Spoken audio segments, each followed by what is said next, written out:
Welcome back, sixth graders, to your video lesson on rates and ratios proportion style. Your learning targets are that I can identify proportional relationships and I can solve proportions. You can also set them up. That's part of the deal too. So make sure you start to activate some prior knowledge based on what you see and hear here and get yourself ready to go. My favorite vocabulary. Proportions. A proportion is an equation that states that two ratios are equivalent. They have a constant rate or ratio. Proportional relationships have the same unit rate. So that means if you had two ratios that look differently, but they simplified after you divide numerator and denominator, and they equaled the same thing, they would have the same unit rate, the same per one.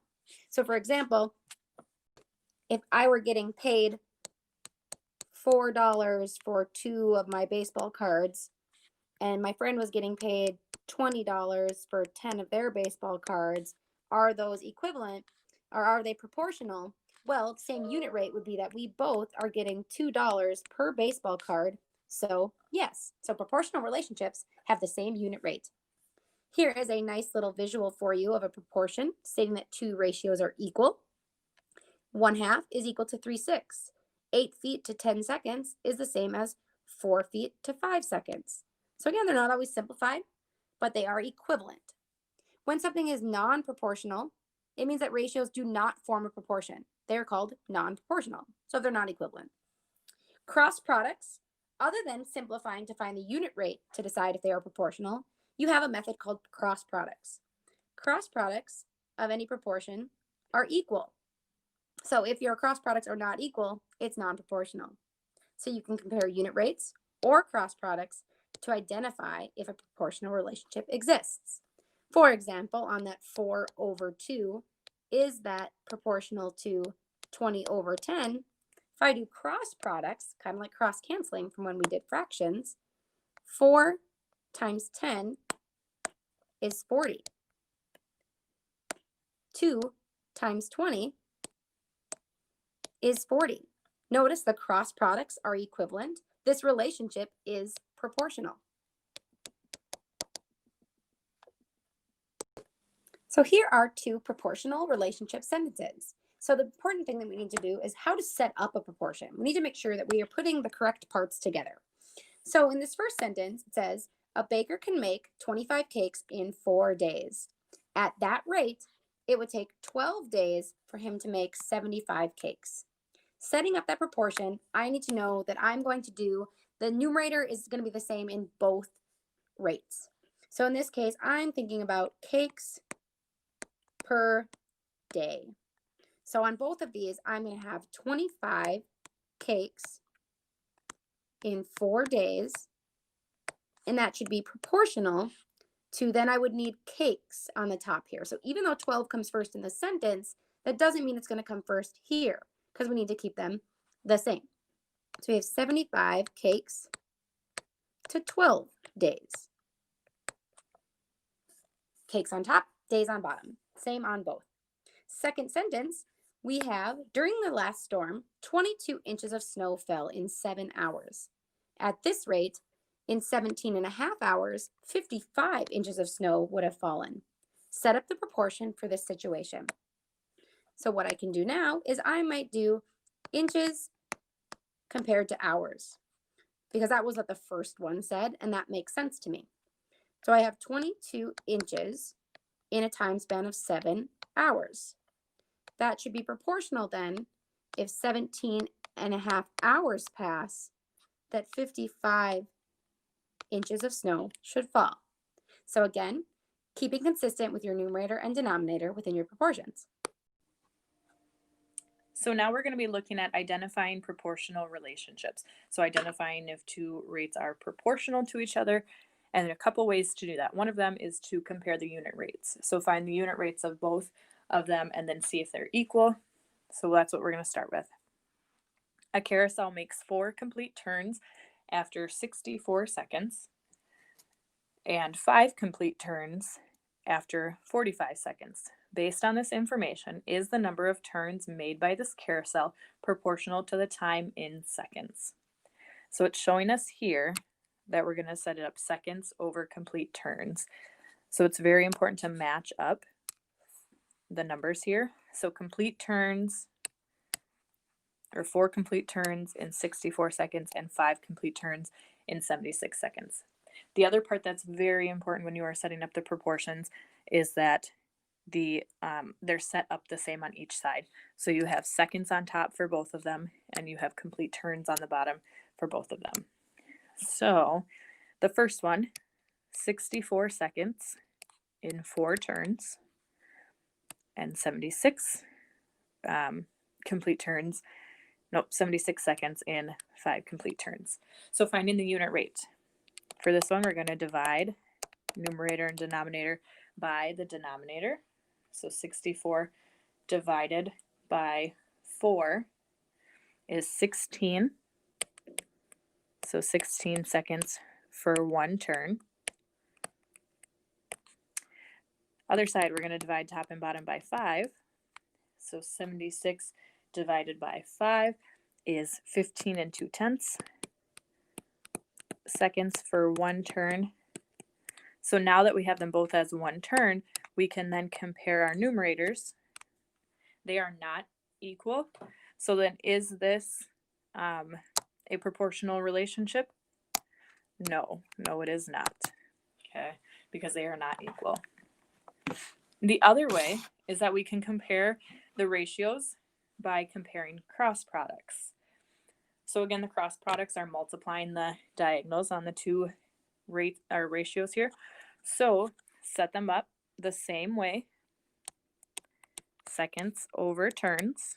It has to match on both sides. So when I put seconds over turns on this side, it needs to be seconds over turns on the other side. Then we are going to cross multiply. So again, 64 times 5 and 4 times 76. We're seeing if those are equal. Using my calculator again, 64 times 5 equals 320. And 76 times 4 equals 304. So no, those are not proportional again, using the cross products. So 2 methods, whichever one makes the most sense to you.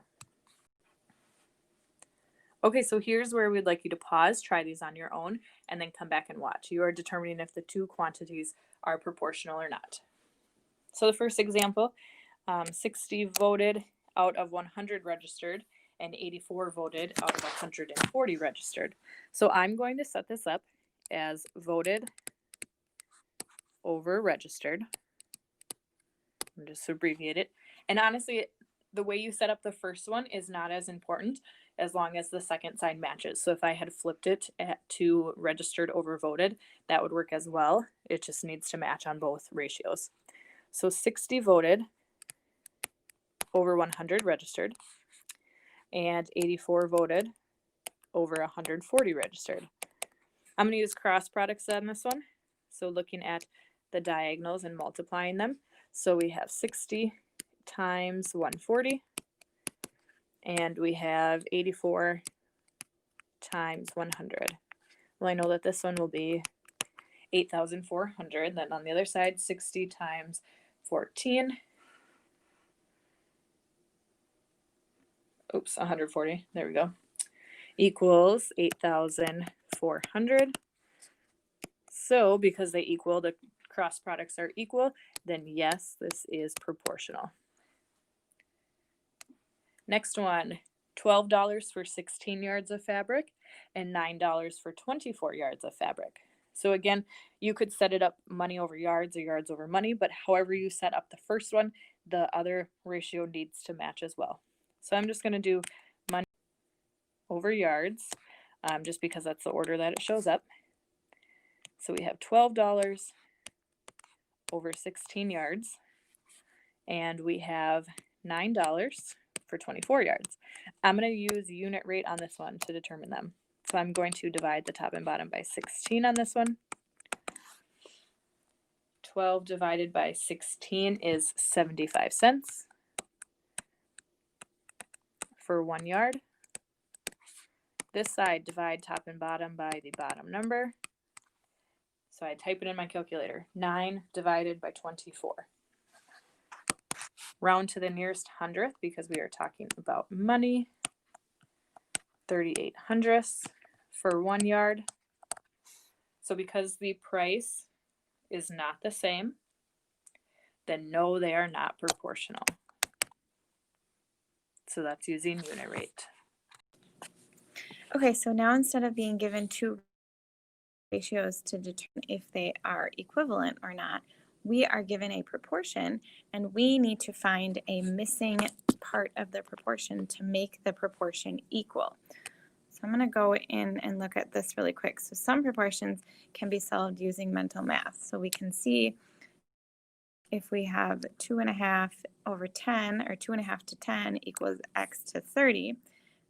I can see on the bottom here that if I can multiply 10 times 3 to get to 30, and then 2.5 times 3 up here, do the same, and that's how I would get 7.5 to substitute in for x to make my proportion equal. So what we are doing is we are given a variable, which is a letter, which is an unknown that holds the place of a number until we figure it out. We need to figure out what that value is to make the proportion equal. So let's say we have 21 to 5 equals C to 7. This would be great and helpful for you to write in your notebook. So when you had two ratios and you were determining if they were equivalent or not, one of the strategies was to use cross products. So we can still do that here. We can multiply our diagonals. So I have 21 times 7, and then I have 5 times C. I don't know what C is, so I need to figure out what C is. So I know that I can do 21 times 7, and I get 147, and that equals 5 times C. So I need to figure out what number times 5 equals 147. If I think of it backwards, I could do 147 divided by 5, and that would give me C. So I take 147 divided by 5, and I get 29 4/10 equals C. And then we always write our variable first, so C equals 29 4/10. And then I'm going to put 29 4/10 up here. First of all, I want to make sure that it makes sense. 21 to 5, and then 29 4/10 to 7 does make sense. My numerators are greater on both, and then if you look and kind of compare, it looks like that it would make sense. And then if I multiply my cross products again and I do 29 4/10 times 5, I get 147, which does equal 21 times 7. So that works out. Okay, let's do another one. So we have 2 6/10 to 13 equals 8 to n. We need to figure out what n is. So we're going to multiply our cross products.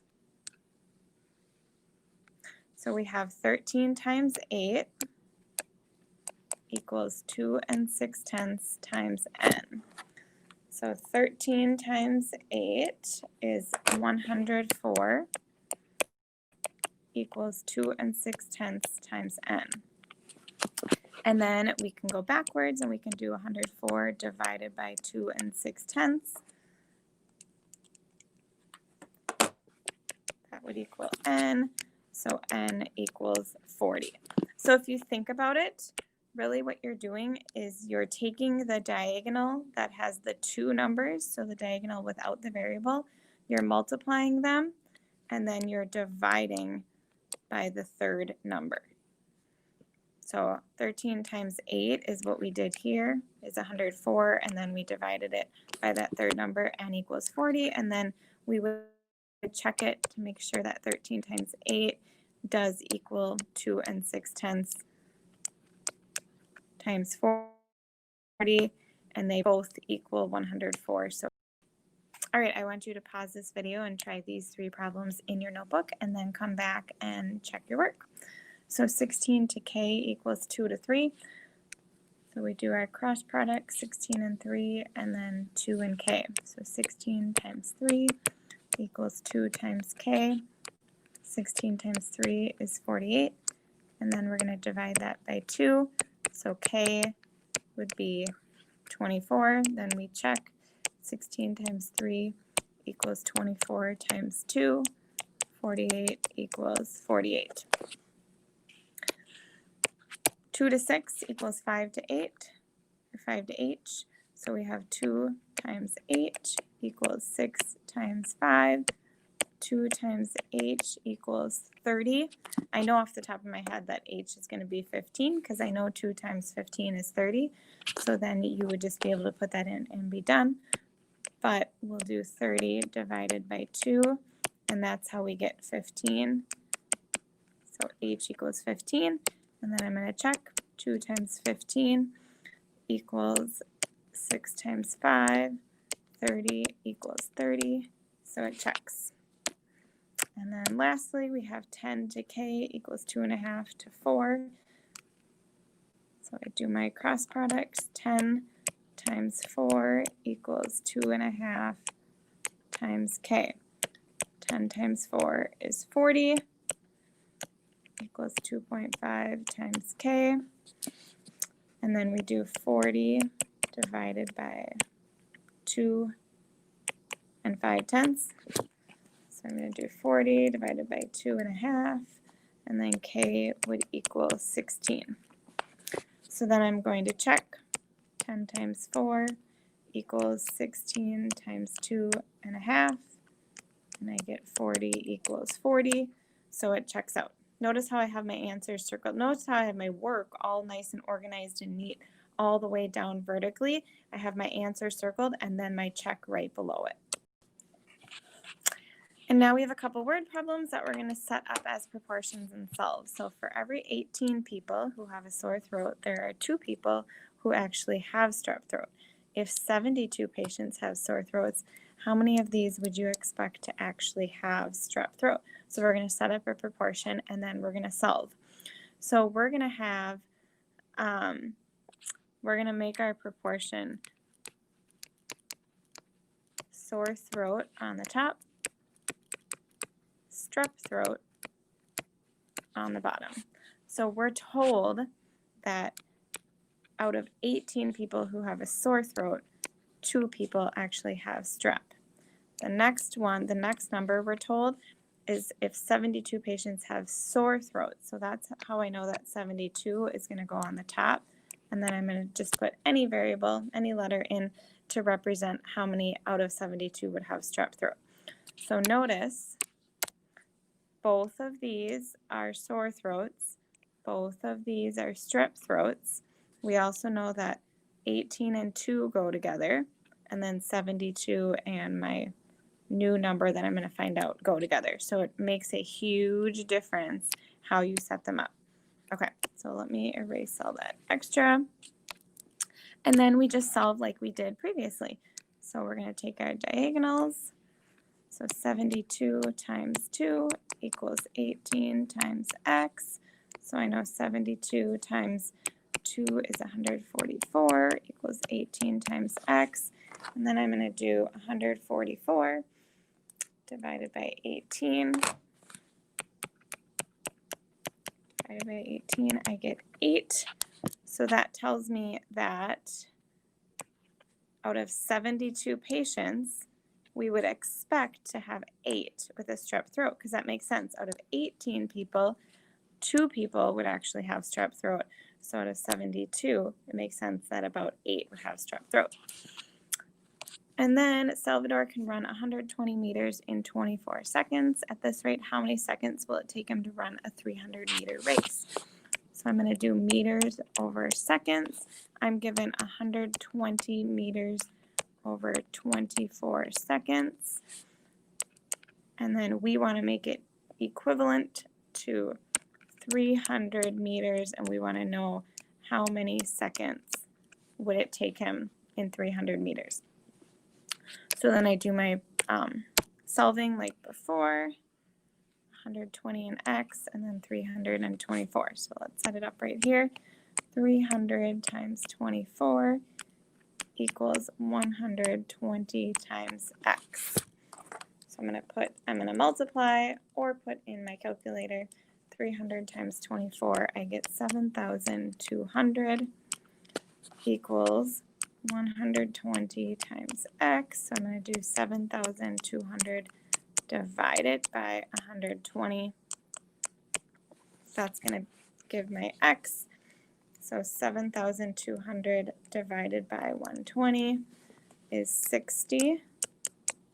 So x equals 60. So we wanted to know how many seconds will it take him. So my answer then is going to be 60 seconds.